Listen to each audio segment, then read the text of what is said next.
بسم اللہ الرحمن الرحیم۔ ناظرین السلام علیکم، آپ دیکھ رہے ہیں پروگرام کشمیر ٹوڈے، میں ہوں یاسر رحمان۔ ناظرین، آج کے پروگرام میں ہم بات کریں گے ان ہیومن رائٹس وائلیشنز کے حوالے سے جو بھارت بدستور جاری رکھے ہوئے ہے۔ 2025 میں جس طرح سے اس نے کشمیریوں کو شہید کیا، بہیمانہ طور پر انہیں قتل کیا، نوجوانوں کو غائب کیا، پھر ان کی مسخ شدہ لاشیں وہ برآمد بھی نہیں ہوئیں بلکہ انہیں کہیں دور افتادہ علاقوں کے اندر میس گریوز کا نشانہ بنا دیا گیا۔ اسی طریقے سے خواتین کے ساتھ جو کچھ ہوا وہ ہم اپنے پچھلے پروگرام میں ڈسکس کر چکے ہیں کہ 10,000 سے زائد خواتین جو ہیں وہ لاپتہ ہیں۔ ابھی جو حالیہ رپورٹ آئی ہے اس میں کم عمر بچیاں، 9 عمر بچیاں جو ہیں وہ 2,000 سے زائد جو ہے وہ ابھی تک لاپتہ ہیں، ان کا کچھ پتہ نہیں ہے۔ یہ سب کچھ مقبوضہ کشمیر کے اندر ہو رہا ہے۔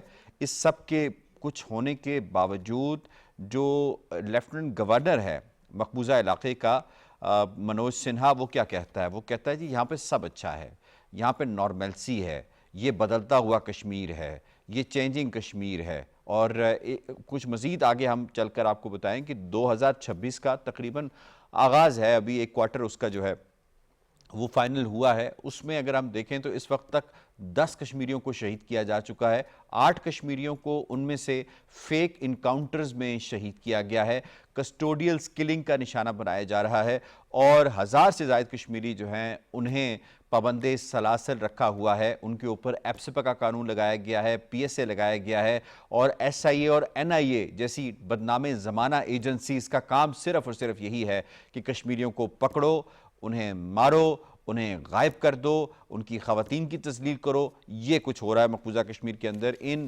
گراس ہیومن رائٹس وائلیشنز کی جو صورتحال ہے وہ اس وقت بڑی گمبھیر ہے۔ اس کے اوپر کوئی ایکشن انٹرنیشنل جو کمیونٹی ہے، جو گارنٹر ہے، خاص طور پہ یونائٹڈ نیشن، وہ کیوں نہیں لے رہی؟ اس پر ذرا بات کریں گے۔ سب سے پہلے مہمانوں سے تعارف کروا دیتے ہیں۔ آج ہمیں پروگرام میں جوائن کیا ہے زاہد اشرف صاحب نے، آپ اے پی ایس سی کو ریپرزینٹ ہیں، سینئر حریت رہنما ہیں۔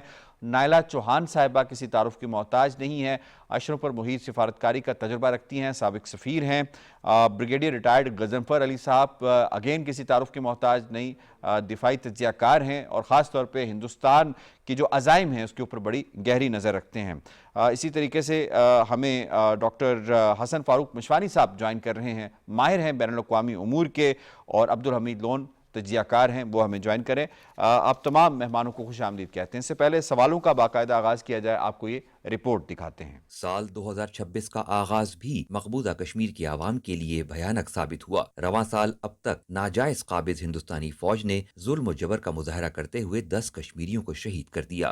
8 کشمیری جعلی مقابلوں یا حراست میں جام شہادت نوش کر گئے۔ فوجی کارروائیوں میں اضافے، گھروں پر چھاپے اور رہائشیوں کو ہراساں کرنے سمیت ناجائز گرفتاریوں نے مقبوضہ کشمیر کے عوام کا جینا محال کر رکھا ہے۔ رواں سال ہندوستانی فوج، نیم فوجی دستوں، پولیس، نیشنل انویسٹیگیشن ایجنسی اور ریاستی تحقیقاتی ایجنسی کے اہلکاروں نے 933 حریت رہنماؤں، کارکنوں، نوجوانوں، طلباء اور خواتین کو گرفتار کیا۔ پرامن مظاہرین پر طاقت کے وحشیانہ استعمال اور آنسو گیس کے گولوں کے استعمال سے کم از کم 32 افراد زخمی ہوئے۔ اس دوران فوجیوں نے محاصرے اور تلاشی کی کارروائیوں کے دوران ایک مکان کو بھی ملیا میٹ کر دیا۔ ہندوستانی حکومت نے دنیا کی آنکھوں میں دھول جھونکنے کے لیے 2021 سے 2025 تک دوران حراست 8 کشمیریوں کی شہادت کا ذکر کیا، جبکہ حقائق اس کے برعکس اور چونکا دینے والے ہیں۔ حقیقت یہ ہے کہ اسی عرصے میں 249 کشمیریوں کو دوران حراست یا جعلی مقابلوں میں شہید کیا گیا۔ 5 اگست 2019 سے لے کر اب تک 1056 کشمیری شہید ہو چکے ہیں۔ 291 کشمیریوں کو جعلی مقابلوں میں یا دوران حراست شہید اور 2661 کو زخمی کیا گیا۔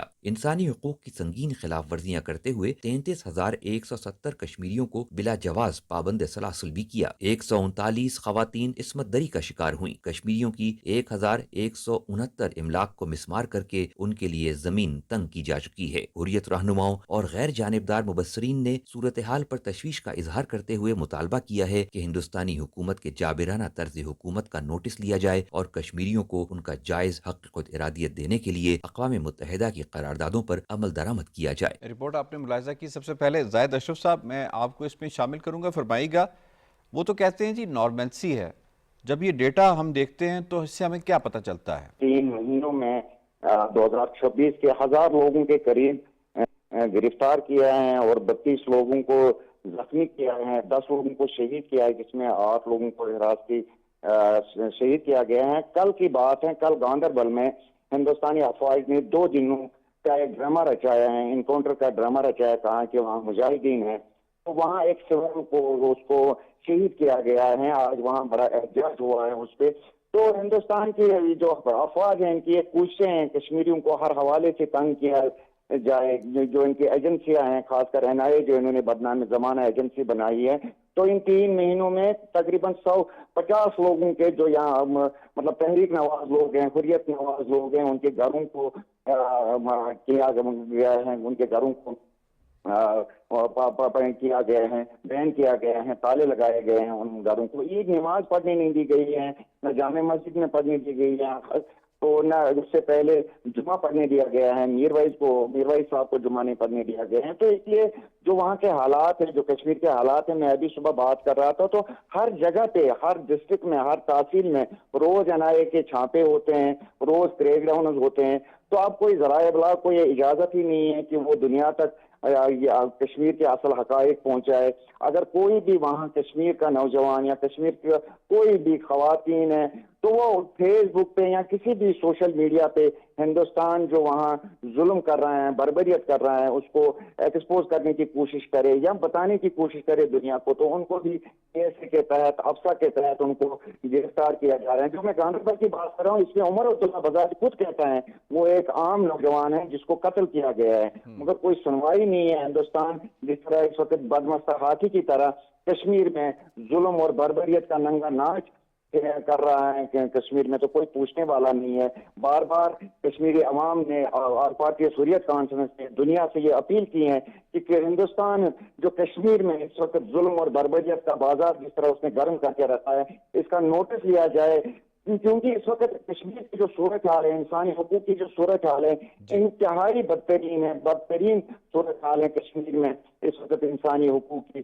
لوگوں کو, ہمارے خواتین کو, تقریباً 30 سے 32 خواتین ہمارے تہاڑ جیل میں ہیں, کوئی پرسان حال نہیں, نہ ان کو کورٹ میں پیش کیا جاتا ہے, نہ ان کو کوئی وکیل کرنے دیا جاتا ہے, نہ ان کو کسی سے ملنے دیا جاتا ہے, نہ ان کے لواحقین کو ملاقات کی اجازت دی جاتی ہے. تو اگر اس کشمیر کے جو صورت حال ہیں انتہائی ابتر ہیں, انتہائی خطرناک صورت حال ہیں. کشمیر جو ہندوستان کی ملٹری, خاص کر ان کی RR جو ہیں, جو انہوں نے ایک دہشت گرد فورس بنائی ہے جس کو وہاں کمانڈ کرتا ہے, ایک فورس کا میجر کمانڈ کرتا ہے, وہ انہوں نے بنائی ہے.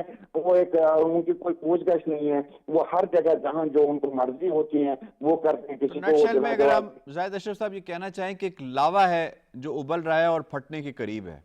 جی بالکل. دیکھیں, ظلم جب بڑھ جاتا ہے, جب حد سے بڑھ جاتا ہے, تو پھر وہ اس کا ریئیکشن بھی ایسا ہی ہوتا ہے. کشمیریوں پہ جس طرح کا ہندوستان اس وقت ظلم کر رہا ہے, تو یہ علاوہ پھٹ جائے گا اور پھٹ جائے گا. ٹھیک ہے سر, آپ کا پوائنٹ آ گیا. بریگیڈیئر صاحب, میں آپ کو اس میں انوالو کروں گی. فرمائیے گا کہ یہ ڈیٹا ہمیں 2025 کا اگر ہم دیکھیں تو 2026 کا جو ابھی تک کا ڈیٹا سامنے آیا ہے, اس سے ہمیں سر کیا پتہ چلتا ہے کہ جو بنیاد المرصوص میں پچھلے سال ان کی درگت بنی تھی اور ان کی خوب پٹائی ہوئی تھی, ان کو دھول چٹائی گئی تھی, کیا اس کی فرسٹریشن ہندوستان کی یہ فاشسٹ رجیم اور آرمی, ان کی 14 15 16 کور اور پھر جو باقی ان کی فارمیشنز ہیں, وہ نہتے اور معصوم کشمیریوں پہ نکال رہے ہیں؟ جی ہاں بالکل. یہ تو آج سے نہیں, 1947 سے جب پاکستان اور انڈیا آزاد ہوئے تھے, آپ اکتوبر 1947 کی ڈیٹیل دکھا کے دیکھیے گا, جہاں انڈین آرمی نے وہاں پہ کوئی 3000 لوگوں کو, کشمیریوں کو کہا تھا کہ جی ہم آپ کو پاکستان بھیج رہے ہیں, اور پھر ان کو ٹرکوں میں بٹھا کے لے گئے تھے. اس کے بعد ان کی باڈیز نہیں ملی تھی, اور وہ باڈیز جو ہیں, کچھ باڈیز جو ہیں انڈیا کے جنگلوں میں دستیاب ہوئی تھی. اس کے بعد جو یہاں پہ ایک آپ نے دیکھا, کشمیر میں ایک آرگنائزیشن ہے جو ڈسپلیس پرسنز کو, APDS کوئی, ان کو ٹریس بیک کرتی ہے. تو اس نے کوئی 8 کے قریب جو ہے وہ اپنا ماس گریوز ڈیٹیکٹ کی تھی, جس کے اندر پتہ نہیں کتنے لوگوں کی باڈیز جو ہے ان کو دفنا دیا گیا تھا. اگر آپ یہ کہتے ہیں کہ لیفٹیننٹ جنرل منوج سنہا بھی یہ کہتا ہے کہ وہاں امن ہے, تو بھائی جو آپ نے 12 کم سے کم 12 جو اینٹی ہیومن لا, جس میں آزاد کشمیر, وہ گیا Jammu and Kashmir security act, Jammu and Kashmir public security act, Jammu and Kashmir telegraph act, اس کے بعد armed forces special power act, پھر اپنا اس قسم کے جو آپ نے مظالم, جو ظلم وہاں پہ لگائے ہوئے ہیں ٹاڈا قسم کے, جن کے تحت انڈین آرمی کو اجازت ہے کہ وہ کسی بھی کشمیری کو پکڑ کے بغیر انٹروگیشن کے سالوں تک رکھ سکتی ہے، اور اس سے کوئی سوال نہیں ہو سکتا۔ اگر آپ کے وہاں یہ نہ ہو رہا تھا تو یہ جو اپنا راشٹریہ رائفل ہے اس کو کیوں ریز کیا گیا تھا، یا وہ جو ایک اپنا ان کی ایک یونٹ تھی 4 راشٹریہ رائفل، جس نے اپنا وہاں پہ پوش پورہ میں کوئی 100 کے قریب، ایمنسٹی انٹرنیشنل کہتی ہے 100 اور ہیومن رائٹس واچ کرتی ہے 70 عورتوں کو ایک لائن میں کھڑا کر کے ان کے بچوں کے سامنے، ان کے بزرگوں کے سامنے ان کی آبرو ریزی کی تھی۔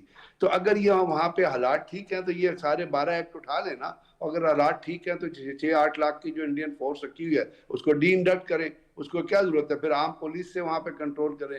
لیکن بات یہ ہے کہ وہاں پہ چیزیں کنٹرول ہونی نہیں۔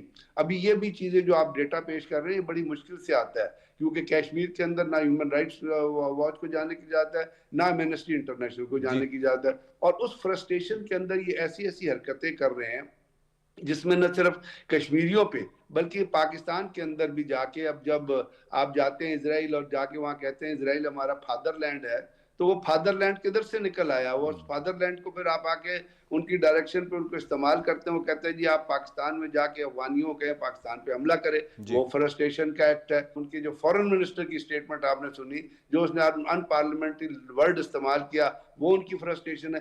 لیکن چونکہ کشمیر کے اندر تو ڈائریکٹ کنٹرول انڈین آرمی کا ہے نا، ہر جگہ پہ وہ بیٹھے ہوئے ہیں، یعنی اگر آپ ایک سڑک پہ ٹریول کر رہے ہیں تو آپ کو 10 کلومیٹر کے پیچ میں کوئی 10 جو ہے وہ اس سے گزرنا پڑتا ہے جو ناکے لگائے ہوتے ہیں، لیکن اس کے باوجود پھر وہاں پہ اگر اپنا ایک دہشت گرد اٹیک ہو جاتا ہے اور اس کے الزام پاکستان کے اوپر لگایا جاتا ہے، تو آپ یہ بتائیے کہ وہ دہشت گرد وہاں سے کس طرح پہنچتا ہے؟ تو یہ وہاں پہ ایک فالس فلیگ آپریشن بھی کر رہے ہیں، اور ابھی جیسے ذکر کیا کشمیر، سینٹرل کشمیر میں گندربال کے علاقے میں جو کچھ ہوا اس کا الزام پاکستان پہ ٹھوک دیا۔ بلکہ وہ تو چھوڑیے، کل چندی گڑھ میں جو بی جے پی کے دفتر کے سامنے جو بلاک 37 میں بلاسٹ ہوا ہے، اس کو فوراً کہہ دیا کہ جی ISI اسپانسرڈ جو ہے سکھ تنظیم ہے۔ حالانکہ ایک سکھ تنظیم نے اس کی ذمہ داری قبول کی ہے، اور جسے تنظیم قبول کی ہے اس کا بلاسٹ کا مطلب پرسنل ریزن ہے، ان کے کچھ لوگوں کو مار دیا ہے۔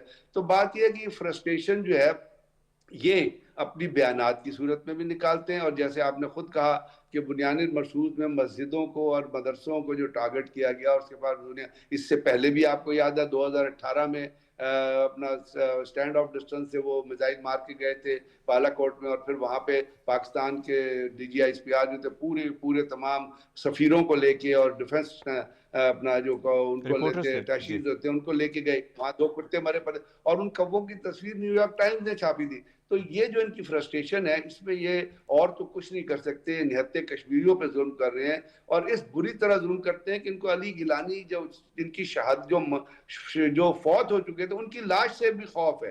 اب آسیہ اندرابی اور دو لڑکیوں کو جو انہوں نے سزا دی ہے عمر قید، وہ جسٹیفائیڈ ہے۔ وہ کیوں دی ہے؟ کیونکہ وہ حق کی آواز تھی، وہ ایک کریج کی آواز تھی، ہمت کی، اور یہ کریج ہمت کی آواز ہے۔ آپ یہ کہہ رہے ہیں کہ ان سے کچھ بن نہیں پا رہا تو یہ اپنی فرسٹریشن نکال رہے ہیں کشمیریوں کے اوپر۔ بالکل 100% فرسٹریشن، اور فرسٹریشن نہیں ہے، میں فرسٹریشن نہیں کہوں گا، میں ایک انٹینڈڈ ظلم کہوں گا، آبجیکٹ ان کا یعنی جب انڈیا کے اندر جو ہیجور نے کتاب لکھی تھی 1928 میں، کب اس نے لکھا تھا اپنے کتاب کے ٹائٹل کے اوپر لکھا تھا کہ انڈیا کے اندر صرف ہندو رہیں گے، باقی مائنورٹیز کو یا ہندوازم میں کنورٹ کرنا پڑے گا، اسی لیے تو ان کا نعرہ ہے ہندو ہندی ہندوستان، تو لیکن کشمیر تو ان کا حصہ نہیں ہے۔ سر آپ کا پوائنٹ آ گیا، ساتھ رہی گا ہمیں نائلہ صاحبہ، میں آپ کو اس میں انوالو کروں گا۔ نائلہ صاحبہ، اس کو دنیا اور خاص طور پہ یہ جو خطہ ہے یہ ایک ایسی انسرٹن سچویشن کا شکار ہے جس میں ہمیں کچھ پتہ نہیں چل رہا کہ آگے کیا ہونے والا ہے، اور اس صورتحال کا کیا ہندوستان فائدہ اٹھا کر کشمیریوں پہ یہ ظلم و بربریت کے بازار گرم کر رہا ہے کہ دنیا کسی اور ایشو میں مصروف ہے، اس وقت مڈل ایسٹ کرائسس ہے، اس میں بزی ہے، تو کیوں نہ اس وقت جو ہے وہ کشمیریوں پہ اپنا ہاتھ صاف کر لیا جائے، اور جو عزائم ہیں ان کے ڈیموگرافک چینج کر دی جائے، کشمیریوں کو یہاں سے کھدیڑا جائے، ان کی زمین پہ ان کے ریسورسز پہ قبضہ کر دیا جائے۔ اس وقت جو ہے ہندوستان انٹرنلی اپنے اندر یہ پلاننگ بنا کے کشمیر کے اوپر مزید حملہ آور اس لیے ہو رہا ہے کہ خطے کے حالات اس طرح کے ہوئے ہیں کہ کوئی اور بات نہیں کر پائے گا اس کے اوپر, یہ نہیں کر سکتا کیونکہ اپنے ایشوز کافی ہیں. Your take ma'am on this. There are two questions as I see in your this question. Firstly is کہ کیا بھارت جو ہے وہ اپنے تشدد اور ظلم کی جو اس کی پالیسی ہے اس کو قائم رکھے گا. اس میں تو میری جو ناقص رائے وہ یہی ہے کہ وہ کرے گا. آپ دیکھیں کہ مارچ 27 کو وہ اسرائیل گئے تھے اور نیتن یاہو کے ساتھ گلے بھی ملے تھے اور ان کے ساتھ انہوں نے ڈکلیریشن بھی کی تھی کہ ہندوستان فرملی اسٹینڈز ود اسرائیل, اور وہ جو ظلم جس طرح غزہ میں کر رہے ہیں یہ یہاں پہ کریں گے. سو وہ تو ان کا ایجنڈا بالکل قائم ہے اور اس میں یہ رکنے والے ہیں نہیں. سو وہ تو اس میں پر امید اتنی نہیں, لیکن ہاں امید اس بات کی ہے کہ کشمیریوں کی آواز کوئی دبا نہیں. وہ جتنا بھی توڑ پھوڑ کر رہے ہیں, وہ جتنا بھی ظلم کر رہے ہیں, جس طرح خواتین کے ساتھ, جس طرح بچوں کے ساتھ, جس طرح جوانوں کے ساتھ, جس طرح ضعیفوں کے ساتھ جیلوں میں, اور جس طرح آپ بتا رہے تھے ماس گریوز جس طرح اور جگہ جا کے کر رہے ہیں کہ یہاں پہ ایویڈنس نہ رہے, اپنی طرف سے ہوشیاریاں کر رہے ہیں. بٹ انڈیا از ریئلی امپلوڈنگ, کیونکہ آپ دیکھیں چکن نیٹ سیٹس پہ بھی ان کا یہی طریقہ کار ہے, اور وہاں پہ جو ہے جو نان ہندوز ہیں, چاہے وہ مسلمان ہیں چاہے وہ عیسائی ہیں, ان کے ساتھ کس طرح سے تشدد کہ اب وہ ان سے آزادی چاہ رہے ہیں. تو جتنا یہ مودی صاحب اپنی طرف سے ہوشیاری کر کے اور زد و کوب کر کے ظلم کر کے سمجھتے ہیں کہ ان کا وہ ایجنڈا پورا ہو جائے گا, انشاءاللہ اسرائیل کا بھی ختم ہوگا اور ان کا تو چلنے لگا نہیں. اچھا دوسرا, کیونکہ تھوڑا سفارتکاری کے حوالے سے بھی ہم بات کر لیتے ہیں. سفارتکاری میں جتنے ان کو پے در پے فیلیئرز ہو رہے ہیں دنیا میں, ان کی جو آؤٹ ریچ ہے ڈپلومیٹک, وہ اس طرح سے اب وہ بات سنی نہیں جا رہی جو نیریٹو یہ بلڈ کرنے کی کوشش کرتے تھے. کس حد تک آپ سمجھتی ہیں کہ اس وقت ان کا جو نیریٹو ہے کشمیر کے حوالے سے وہ ویک ہو چکا ہے, دنیا اس طرح سے سن نہیں رہی, اور پاکستان کے جو مستقل مندوب ہیں افتخار صاحب, وہ جس طرح جب کشمیر کے اوپر بات کرتے ہیں تو ہم بار بار دنیا کو یہ بتا رہے ہیں کہ کشمیر کا مسئلہ موجود ہے, حالانکہ فلسطین کا مسئلہ اپنی جگہ پہ موجود ہے, مڈل ایسٹ کا کرائسس اپنی جگہ پہ موجود ہے, ایران امریکہ معاملہ اپنی جگہ پہ موجود ہے, لیکن کشمیر کا مسئلہ جوں کا توں قائم ہے, اس کو ہم بیک برنر پہ نہیں جانے دیں گے. جی بیک برنر میں تو ہم نے کبھی بھی نہیں جانے دیا. آپ دیکھیں کہ جب سے نہرو صاحب سے غلطی ہوئی کہ وہ بقول ان کے غلطی ہوئی, جی وہ بی جے پی آج کہہ رہی ہے اس بات, یو این پہ لے گئے اس ایشو کو, اور جبکہ اب تک ان کی پوری کوشش تھی کہ یو این کے ایجنڈا سے اس کو ہٹائیں, لیکن 78 سال ہو گئے اب تک تو ان کی کامیابی نہیں ہوئی. Asif Iftikhar is doing very good presentation of Pakistan's perspective on this issue. Even his predecessors, Munir Akram, ان سے پہلے ہمارے جتنے بھی جو ہے permanent representatives UN میں رہے, یا ہم جتنے بھی ڈپلومیٹس, امبیسڈرز مختلف ممالک میں اپنی ہوسٹ کنٹریز کو اس پہ بریفنگ کرتے رہے. جی تو اللہ کا شکر ہے کشمیر کا مسئلہ تو جانے والا نہیں, ہم اس کو ایسے نہیں جو ہے وہ بیک برنر میں جانے دیں گے, اس کا حل ہوگا انشاءاللہ. ٹھیک, آپ کا پوائنٹ ہے انڈیا کی بات, جی بولیے. اس میں آپ کو یاد ہوگا کہ ابھی جے شنکر صاحب کی آپ زبان دیکھیے, کیا گفتار, کس طرح سے وہ پاکستان کے بارے میں حسد سے اتنے مر گئے ہیں کہ الفاظ کا چناؤ بھی نہیں آتا ان کو, اور کتنی نیچ گفتگو وہ کر رہے ہیں. وہ ان کی ڈپلومیسی کو کون کوئی باعزت طریقے سے دیکھے گا؟ مانسک روگ ہے لگتا ہے ان کو, ابھی ہو چکا ہے, کیونکہ ظاہر سی بات ایک کیریئر ڈپلومیٹ ہو جس کا والد بھی ڈپلومیٹ رہا ہو, جس نے ڈاکٹریٹ کی ڈگری بھی حاصل کی ہو, اس کے بعد وہ اس طرح کی لینگویج یوز کرے, تو اس کے بعد پھر ہم یہی کہہ سکتے ہیں کہ he needs to see a doctor.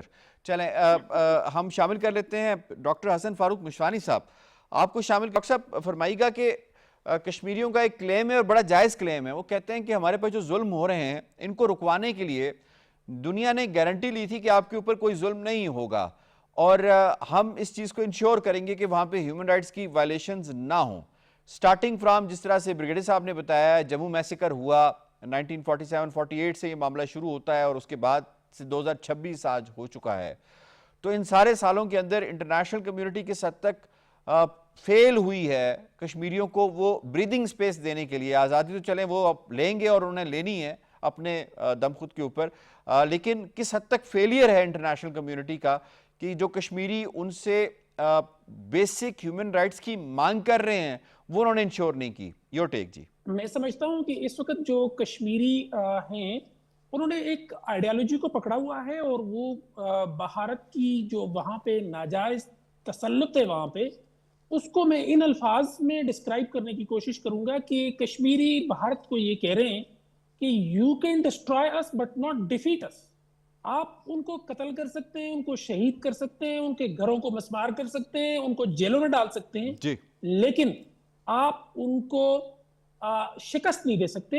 اور جہاں تک بات ہے انٹرنیشنل کمیونٹی کی, تو میں یہ سمجھتا ہوں کہ آف کورس کہ پاکستان نے ہمیشہ کشمیریوں کی ہر فورم پہ, پاکستان کی فورن پالیسی کا ٹاپ ایجنڈا رہا ہے کشمیر ایشو کو, اور کشمیریوں کے جو رائٹ آف سیلف ڈٹرمینیشن ہے, ان کے جو ہیومن رائٹس ہیں, اس کو اجاگر کرنا پاکستان نے اپنی ذمہ داری سمجھا ہوا ہے.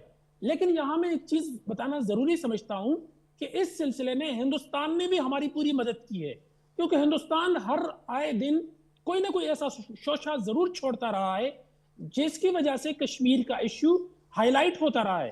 آپ جیسے بریگیڈیئر صاحب نے کہا کہ آپ دیکھ لیں پچھلے سال جو پہلگام اٹیک تھا وہ انہوں نے خود ایک ایسا ڈرامہ رچایا, اور پھر اس کے بعد انہوں نے پاکستان سے جس طرح کی ان کی درگت ہوئی, تو میں یہ سمجھتا ہوں کہ نہ صرف ان کی جو ہے نا اندرونی طور پہ ان کو اتنا زبردست قسم کا ان کی مسلح افواج کو, ان کی آرم فورسز کو اتنا زبردست دھچکا لگا.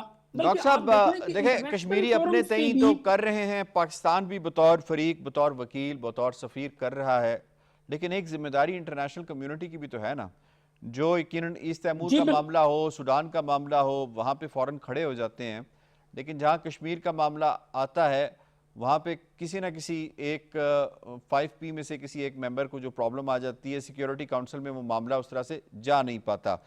تو آپ نہیں سمجھتے کہ اب اگر دیکھیں یہ جو ابھی مڈل ایسٹ کے اندر جو کچھ ہو رہا ہے, یا امریکہ کا کنفلکٹ جو معاملہ چل رہا ہے ایران کے ساتھ, یہ انہی پالیسیز کا نتیجہ ہے جو آپ گڈ کاپ بیڈ کاپ کھیلتے رہے اتنے عرصے تک, جو آپ نے پک اینڈ چوز کیا ہیومن رائٹس کے حوالے سے, تو نوبت یہاں تک پہنچ چکی ہے کہ اب دیر از نو رول آف لا انٹرنیشنلی. تو کس حد تک آپ سمجھتے ہیں کہ چیزوں کو واپس ایک آرڈر میں آنے کی ضرورت ہے اگر دنیا نے آگے چلنا ہے, بڑھنا ہے اور ہیومن رائٹس کو انشور کرنا ہے؟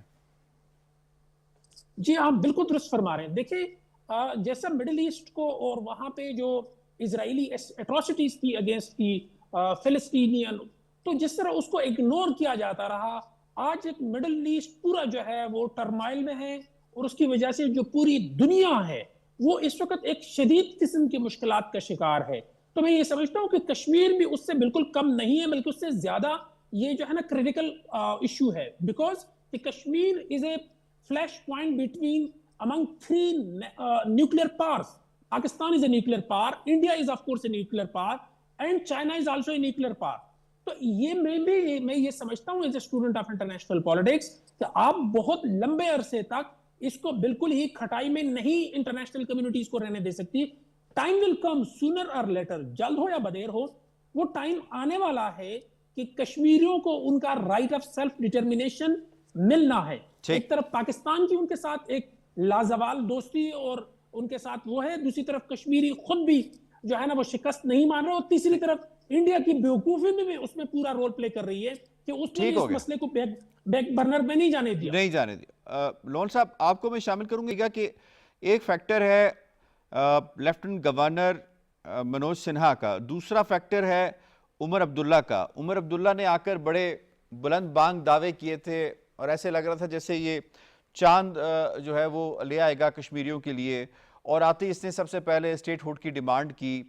عمر عبداللہ کس حد تک آپ سمجھتے ہیں کہ ماضی کے بھی اس طرح کے کٹ پتلی وزرائے اعلیٰ رہے ہیں, اس کا باپ بھی رہا ہے, اس کا دادا بھی رہا ہے, اور باقی لوگ بھی رہے ہیں, محبوبہ مفتی بھی رہے ہیں, کس قدر ایک شرمناک پوزیشن کے اوپر یہ آ چکا ہے کہ اس کے ہوتے ہوئے یہ کچھ بھی نہیں کر سکتا بلکہ یہ اکمپلس ہے ساری ہیومن رائٹس کی وائلیشنز میں جو کچھ ہو رہی ہیں. ایک سٹیٹمنٹ بھی کشمیری وزیر اعلیٰ جو بھارت نواز چلے ہیں لیکن ہے تو کشمیری نا, کشمیری وزیر اعلیٰ وہاں پہ کٹ پتلی بیٹھا ہوا, وہ ایک سٹیٹمنٹ کنڈمنیشن کی ان کی نہیں دے سکا جو 10 بچے شہید ہوئے ہیں. Your take on it.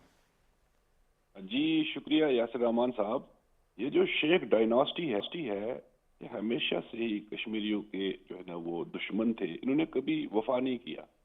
شیخ عبداللہ نے غداری کی, اب اس کے بیٹے ڈاکٹر فاروق عبداللہ کے دور حکومت میں بھی کشمیریوں پہ جو ظلم و ستم ہوا وہ ریکارڈ پہ موجود ہے.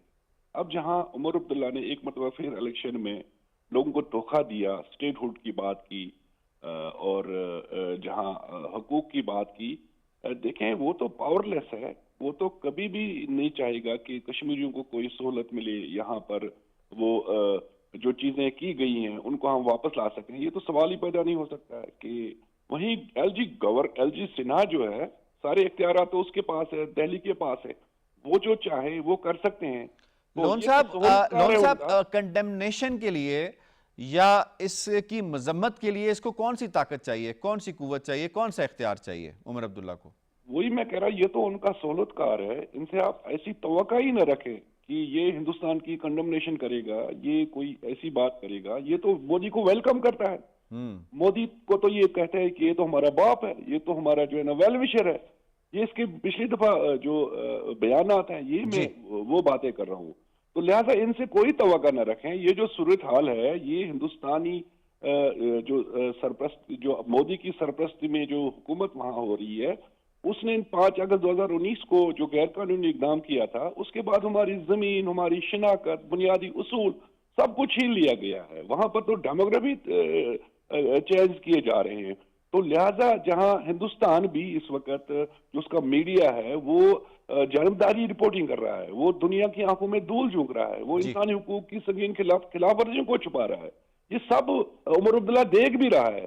اس کے بعد جو ہے کہ آر ایس ایس اور بی جے پی کا جو نظریہ ہے اس کو جو ہے نا اپنایا جا رہا ہے. تو یہ تو عمر عبداللہ اس پہ بات نہیں کر سکتا ہے, یہ تو اس پہ کوئی لب کشائی نہیں کر سکتا ہے. ہم دیکھ رہے ہیں, لہٰذا لوگوں کو ہمیشہ دھوکہ دیا اس خاندان نے, اس سے کوئی توقع نہ رکھیں.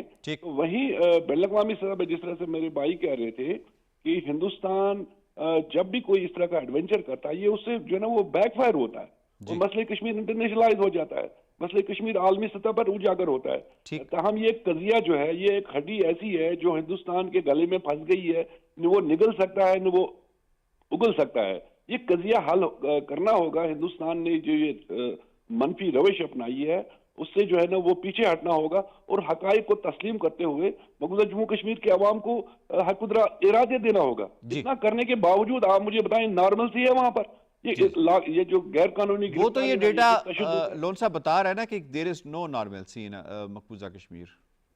تو وہی میں کہہ رہا ہوں کہ کوئی نارمل سی نہیں ہے. لہٰذا ہندوستان مکمل طور پر شک سے دو چار ہے. یہ بین الاقوامی برادری کو دھوکہ دے رہا ہے, یہ کشمیریوں کو دھوکہ دے رہا ہے, اس کے ساتھ ساتھ ہندوستان کے لوگوں کو یہ دھوکہ دے رہا ہے. صحیح ہے, ہندوستان کے لوگوں کے ساتھ بڑا دھوکہ ہو رہا ہے کشمیر کے حوالے سے. وہیں پاکستان کی کاوشیں بھی قابل تحسین ہے, اور ہمارے دلوں سے یہ محبت نہیں نکل سکتی. اگر آپ کل کی ڈیٹ میں دیکھیں وہاں لوگ نکلے, وہاں پر فیلڈ مارشل کو کہا گیا کہ آپ ہماری ہوپ ہے اللہ اور رسول کے بعد, تو لہٰذا ہندوستان کو نوشتہ دیوار پڑھ لینا چاہیے. صحیح ہے, پوائنٹ آ گیا. اس قضیے کو اب اس طرح دبا نہیں سکتا ہے. جی ٹھیک, آپ کا پوائنٹ آ گیا. جی بریگیڈیئر صاحب میں آپ کو اس میں شامل کروں گا, یہ فرمائیے گا کہ ایک ٹریجیکٹری ہم دیکھ رہے ہیں کہ جتنی بھی شہادتیں ہو رہی ہیں, جتنی بھی گمشدگیاں ہو رہی ہیں, جتنے بھی یہ کسٹوڈیل کلنگز ہو رہی ہیں, اس میں 99% نوجوان ہی ہوتے ہیں.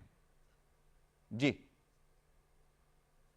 بریگیڈیئر صاحب. بالکل, اس لیے کہ برہان وانی ایک بہت اس لیے میں کہہ رہا ہوں کہ اس لیے کہ برہان وانی نے جو اپنا خون دیا تھا اس نے نوجوانوں کے لیے یہی میسج چھوڑا تھا کہ آپ نے اس تحریک کو لے کے آگے چلنا ہے. اور آپ نے دیکھا, میں نے آپ جیسے آسیہ اندرابی اور باقی لوگوں کو جو سزا دی گئی ہے اس کی وجہ کیا تھی, وہ یہ تھی کہ وہ نوجوانوں کے اندر ایک ایسا جذبہ بیدار کر, جو جذبے کی ضرورت نہیں ہے.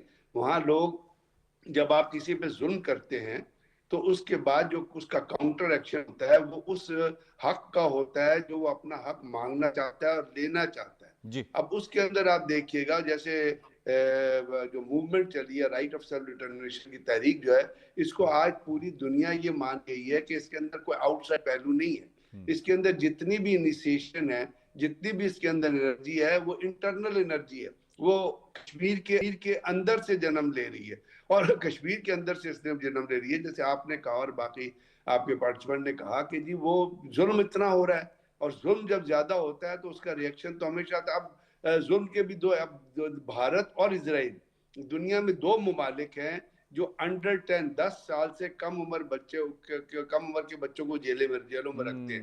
اسرائیل کے اندر اس غزہ کے انسیڈنٹ کے دوران بھی کوئی 435 بچے تھے جو 10 سال سے کم عمر کے بچے قید میں تھے. اب انہوں نے ایک اور لا اناؤنس کر دیا کہ جن لوگوں کو پکڑیں گے ان کو پھانسی دے دیں گے، اور یہ بڑے عرصے سے اسرائیل سوچ رہا تھا. تو انڈیا کے اندر بھی آپ جائیے جموں سے، اپنا سری نگر سے جائیے جموں کی طرف، تو سری نگر سے اپنا جموں سے کوئی اپنا 120 کلومیٹر دور ایک قبضہ آتا ہے، وہاں قصبہ ہے، وہاں انہوں نے بچوں کے لیے ایک ڈیٹینشن سینٹر بنایا ہے. وہاں سے ویلی سے بچوں کو اغوا کرتے ہیں، 10 سال سے کم عمر کے بچوں کو ان کے ساتھ غیر انسانی سلوک کرتے ہیں. پھر ان کے پیرنٹس کو انڈین آرمی کے وہ لوگ رنگ کرتے ہیں اور کہتے ہیں کہ یہ آ کے لے جاؤ، اور پیسے مانگتے ہیں. یعنی وہاں پہ رینسم بچوں کا ایک کاروبار بنا ہوا ہے. تو صرف وہی ظلم نہیں جو مار پیٹ پہ چل رہا ہے. اور آپ نے خود کہا کہ کتنی ساری عورتیں ہیں جن کی انہوں نے آبرو ریزی کی ہے. تو یہ ایک پالیسی کے طور پہ ہو رہا ہے. آپ نے دیکھا ہوگا ایک بہت عرصے پہلے ایک ویڈیو چلی تھی جس میں ایک انڈین آرمی کا میجر ہے، جیپ کے اوپر ایک کشمیری کو باندھ کے رسوں سے اس کو جو ہے بازاروں میں پھیلا. میجر گوگوئی سر یہ ہوا تھا، اور وہ فاروق ڈار تھا جس کو باندھا گیا تھا.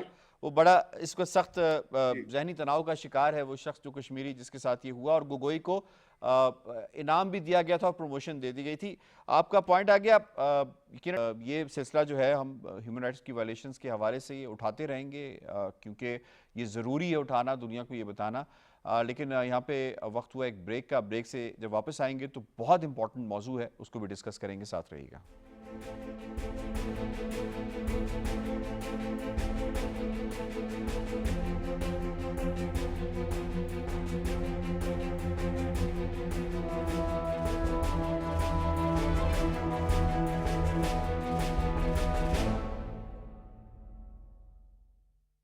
Welcome back. اور جس موضوع کے حوالے سے بریک پہ جانے سے پہلے میں بات کر رہا تھا بڑا امپورٹنٹ ہے. راج ناتھ سنگھ جو کہ وزیر دفاع ہے ہندوستان کا، اس نے ایک مرتبہ پھر گیدڑ بھپکی کسی ہے آپریشن سندور کو لے کر، جس کو چکنا چور کر دیا گیا تھا. مئی کی آمد ہے، اور یہ مئی ان کو نہیں بھولے گا. کیوں؟ کیونکہ 10 مئی کو جو کچھ ہم نے کیا 2025 میں، وہ ان کی آنے والی نسلیں بھی یاد رکھیں گی. راج ناتھ سنگھ کی اس گیدڑ بھپکی پہ وزیر دفاع خواجہ محمد آصف نے جس زبردست طریقے کے ساتھ جواب دیا، انہوں نے وہ سب کچھ ان کو یاد دلایا جو کہ ہم نے ان کو فیلڈ میں یاد دلایا تھا، لیکن انہوں نے ایک مرتبہ پھر ان کو یاد دلایا ہے. راج ناتھ سنگھ نے یہ بیان کیوں دیا ہے؟ کیا ہندوستان ایک مرتبہ پھر فالس فلیگ کی تیاری کر رہا ہے؟ کیونکہ کشمیر سے، مقبوضہ کشمیر سے یہ خبریں آ رہی ہیں کہ وہاں پر سیکیورٹی کو ہائی الرٹ کر دیا گیا ہے، بالکل اسی طرح سے جس طرح پہلگام کے فالس فلیگ آپریشن کے پہلے یہ سیکیورٹی ہائی الرٹ پہ تھی. گاڑیاں روک دی گئی تھیں، جو روڈز تھیں ان کو بلاک کر دیا گیا تھا. اور ہم اپنے پروگرام میں اس وقت یہ کہا کرتے تھے کہ، اور امت شاہ نے وزٹ کیا تھا مقبوضہ کشمیر کا، اور ہم نے یہ کہا تھا کہ ہم کیونکہ بہت عرصے سے اس چیز کو دیکھ رہے ہیں، تو ہماری ریسرچ ٹیم نے یہ بتایا تھا کہ ابھی انڈیا کچھ بڑا کچھ برا کرنے والا ہے. کیا ایک مرتبہ پھر اس طرح کا کوئی مس ایڈونچر ہندوستان کرنے والا ہے؟ اس پر بات کریں گے. بریگیڈیئر صاحب آپ ذرا فرمائیے گا کہ یہ جو راج ناتھ سنگھ کا ایک بیان آیا ہے، اس نے کہا جی آپریشن سندور رکا نہیں ہے، پاز ہوا ہے، یہ بار بار یہ کہہ رہے ہیں. کیا ہندوستان اپنی ریلیونس قائم کرنے کے لیے یا دوبارہ سے ویک دا ڈاگ کرنے کے لیے کوئی مس ایڈونچر اس طرح کا کر سکتا ہے؟ کیونکہ ان کے نیول چیف نے بھی ایک بیان دیا ہے کہ جی ہم تو تیار تھے لیکن جنگ ختم ہو گئی. کیا ایسا ہی تھا؟ ذرا بتائیے گا. یاسر، راج ناتھ سنگھ کا تو جب سے اس نے رافیل کے اوپر نیمبو چھڑکائے تھے اور رافیل کے ٹائروں کے نیچے 4 نیمبو رکھے تھے، اس وجہ سے تو میں اس کو دنیا کا بیوقوف ترین شخص سمجھتا ہوں. آئی تھنک وہ اس کا جو اپر پورشن ہے نا وہ کہیں ڈیمیجڈ ہے. لیکن بہرحال وہ اس سے پہلے جب بنیان المرصوص یا اپنا سندور 1 ہوا تھا، اس وقت بھی آپ کو یاد ہے رحیم یار خان کے اپوزٹ وہ ریتی میں وہ آیا تھا اور وہاں اس نے انڈین آرمی چیف بھی آیا ہوا تھا اور انہوں نے وہاں پہ اپنے جوانوں کو باقاعدہ جمع کر کے وہاں پہ ایک اس کو انہوں نے ایک ایڈریس کیا تھا اور وہاں بھی انہوں نے بہت بڑی دھمکیاں استعمال کی تھی. پھر یہ کہا جا رہا تھا کہ ہم پاکستان بھی رحیم یار خان سے لے کے اوپر اپنا ڈھارکی تک بہت الرٹ تھا, تو کہا یہ جا رہا تھا کہ اس سیکٹر سے کوئی نہ کوئی مس ایڈونچر ہو سکتا ہے. لیکن اس کے بعد آپ نے دیکھا کہ گریجولی انڈین آرمی وڈرا کر گئی. نیوی کا جہاں تک بات ہے, آپ نے دیکھا کہ بہت عرصے تک جب وہ لاسٹ ایئر یہ ہوتا رہا کہ جی نیول وہ ایئر کرافٹ کیریئر آ رہا ہے, ایئر کرافٹ کیریئر آ رہا ہے, لیکن وہ ایئر کرافٹ کیریئر اپنے ڈاک سے نہیں نکلا تھا کیونکہ پاکستان نیوی آگے چلی گئی تھی.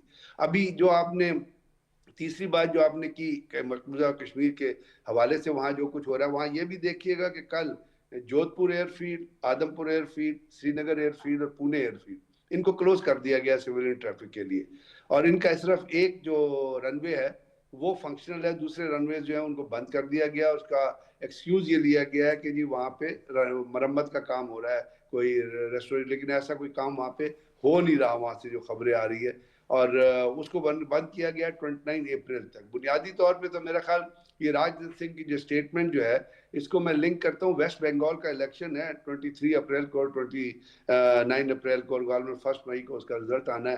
تو وہ جو الیکشن میں وہاں پہ آپ کو پتا ہے ممتا بنرجی جو ہے وہ بڑی پاپولر ہے, اور دوسرے نمبر پہ بی جے پی ہے, اور تیسرے نمبر پہ کانگریس ہے.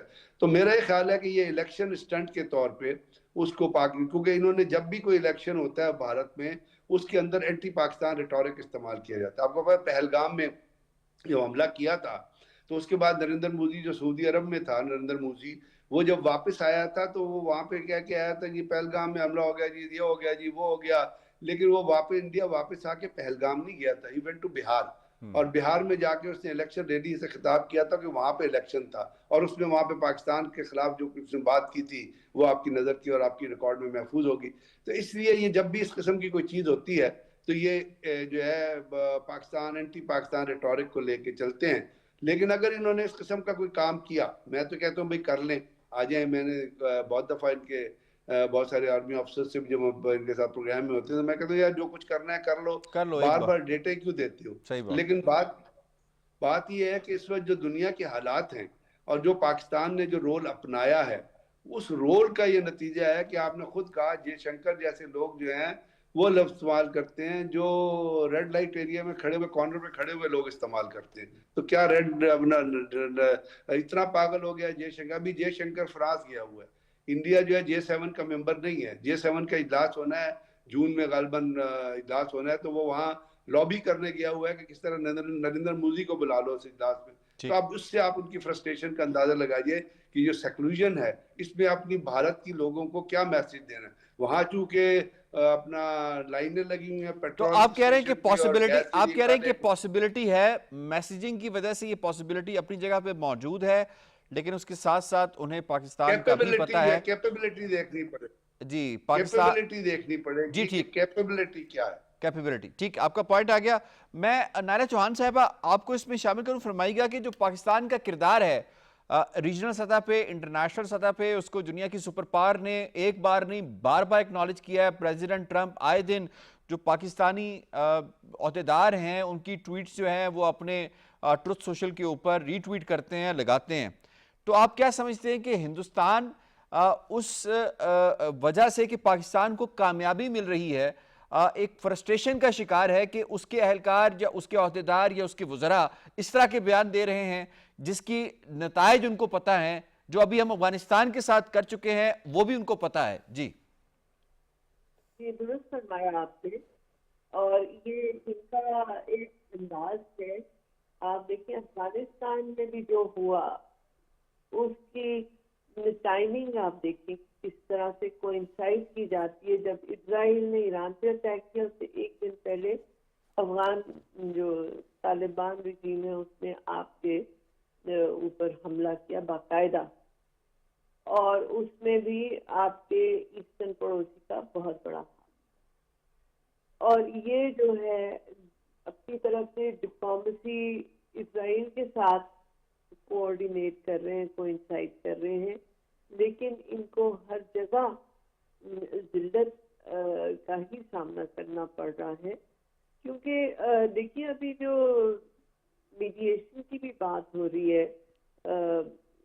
ایران اسرائیل US وار میں، تو پاکستان کو کس طرح سے تمام جانبان جو تھیں انہوں نے پاکستان سے اعتماد کا اظہار کیا اور پاکستان کو میڈییشن کے لیے سلیکٹ کیا، جس پہ کہ وہ جو ان کو ندامت ہے بھارت کی لیڈرشپ کو کہ دوستیاں تو انہوں نے بہت پڑھائی بھی تھی گلف کے ساتھ بھی ادھر ادھر بھی، لیکن مسئلہ بھارت کا یہ ہے کہ they have never been honest brokers.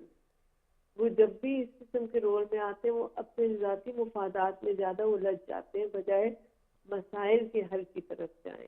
ٹھیک. تو اس لیے ان کی جو ہے نا standing in the world community وہ بہت حد تک گر چکی ہے. یورپ کے ساتھ بھی اب دیکھیے کہ اب امریکہ کے ساتھ بھی ان کے ساتھ کورٹس میں بھی ساتھی ہیں، سب کچھ ہے، لیکن بورڈ آف پیس میں انہوں نے پاکستان کو دعوت دی، بھارت کو نہیں. جی تو ہم یہ کہہ سکتے ہیں کہ ڈپلومیٹک آئسولیشن کی وجہ سے اب وہ ویگ دا ڈاگ کرنا چاہ رہے ہیں. Okay right. ٹھیک، بالکل ٹھیک. جو ان کو ایک آئسولیشن کا سامنا ہے، کیونکہ آپ کو یاد ہوگا کوئی 3-4 سال پہلے جب مودی صاحب آئے تھے دوبارہ اپنی سیٹ سنبھالی تھی تو انہوں نے پاکستان کی آئسولیشن کی بات کی تھی اور انہوں نے کہا تھا کہ ان کا تو فارن پالیسی ایجنڈا ہے پاکستان کو آئسولیٹ کرنا. تو پاکستان کو آئسولیٹ کرتے کرتے خود آئسولیٹ ہو چکے ہیں. ٹھیک، آپ کا پوائنٹ آ گیا. زاہد اشرف صاحب ذرا بتائیے گا کشمیری اس چیز کو کس طرح سے دیکھ رہے ہیں، کیونکہ الٹیمیٹلی انہوں نے اگر ماضی دیکھا جائے تو پہلے بھی انہوں نے کشمیریوں کو ہی مورد الزام ٹھہرا کے یہ سارا معاملہ کیا. پہلگام کا وہ ایریا کیونکہ ان کے کنٹرول میں ہے، ان کے لیے بڑا آسان ہے اس طرح کا کوئی فالس فلیگ کرنا. تو ابھی جو مقبوضہ کشمیر کی صورتحال ہے، جو ہائی الرٹس کی باتیں آ رہی ہیں، کس حد تک یہ چیزیں اس طرف جا رہی ہیں کہ کوئی فالس فلیگ کر سکتے ہیں یا کوئی پاکستانی قیدی جو ان کے پاس ہیں ان کا استعمال کر کے کچھ طرح کی حرکت کر سکتے ہیں؟ جی دیکھیے صاحب، اس میں تھوڑا سا میں آپ کا ٹائم لے لوں گا. جس طرح بریگیڈیئر صاحب نے بات کی ہے وہاں تو ایک الیکشن ہے. دوسری بات یہ ہے جس طرح کے حالات ہندوستان کو جو وشو گرو بننا چاہتا تھا ایسا گرو ہے جس کا کوئی کہنا ساتھ نہیں ہے. پڑوسیوں میں حالات خراب ہے، بنگلہ دیش سے اس کو مار پڑی، حتیٰ کہ چھوٹا ان کا. جی زاہد اشرف صاحب تھوڑا سا اگر کیونکہ ٹائم اور واپس کم ہے تو تھوڑا سا اگر مقبوضہ کشمیر کی اس وقت کی صورتحال بتا دینا کہ ابھی یہ انہوں نے ہائی الرٹ سیکیورٹی پہ کیا ہوا ہے، یہ سارا کچھ معاملہ کیا چل رہا ہے تاکہ دیکھیں اصل میں یہ بالکل ہیں. کل کرن سیکٹر میں بھی ان کی جو فوجی موومنٹ ہے انہوں نے وہاں ہائی الرٹ کر دیا. صرف جو حالات بن رہے ہیں اس وقت دنیا میں، جو پاکستان کی پوزیشن ہے، صرف فرسٹریشن یہی ہے کیونکہ اس وقت کوئی پوچھنے والا نہیں ہے ان کو. تو یہ کر سکتے ہیں کیونکہ دنیا کی توجہ اس طرف ہٹانے کے لیے یہ کر سکتے ہیں کیونکہ ان کے پاس اب کوئی چیز بچی نہیں ہے. یہ وہی مودی ہے جو دوسرے بھی ہندوستان جو وہاں نہیں رہتا تھا، یہ ہر وقت باہر کے ممالکوں میں ہوتا تھا. 9 مئی کے بعد یہ کہیں باہر گیا ہی نہیں، ان کی کوئی سنوائی نہیں ہے، ان کو کوئی پوچھتا ہی نہیں ہے، دنیا میں ان کو کوئی گھاس ہی نہیں ڈالتا. تو اس لیے فرسٹریشن میں یہ کچھ کر سکتے ہیں، اس کے مطلب نہیں لیا جا سکتا ہے کیونکہ کشمیر میں آپ کہہ رہے کر سکتے ہیں جو چیزیں وہاں پہ نظر آ رہی. ڈاکٹر حسن فاروق عثمانی صاحب ویری بریفلی بتائیے گا سر، نتائج کا ان کو پھر خبر ہے کہ اس وقت خاص طور پہ جو پاکستان میں سربراہان موجود ہیں، چاہے وہ سویلین سیٹ اپ ہو یا پھر ہماری عسکری قیادت ہو، وہ تو پریکٹیکل پہ یقین کرتے ہیں. انہوں نے کر کے بھی دکھایا، بنیان و مرصوص سے لے لے اور یہاں سے افغانستان والا معاملہ لے لیں. ان کو نتائج کا پتہ ہے جو اس طرح کی گیدر بھپکیاں کس رہے ہیں؟ جی سر، میں یہاں نا 2 چیزیں بڑی امپورٹنٹ بہت بریفلی بتانا چاہوں گا. ایک تو آپ جو فالس فلیگ آپریشن کہہ رہے ہیں، میں کہتا ہوں کہ اس کو آپ سوسائڈل آپریشن کہیں کہ وہ جب بھی ان کو 4 چماٹ کھانے کا دل کرتا ہے وہ آ جاتے ہیں پاکستان کی طرف اور پھر یہاں سے امن کا جو درگت کرتے ہیں. یہ کافی عرصے سے یہ چل رہا ہے. دوسری نمبر پہ ایک بات ہوئی کہ جی انڈیا آئسولیشن کا شکار ہے.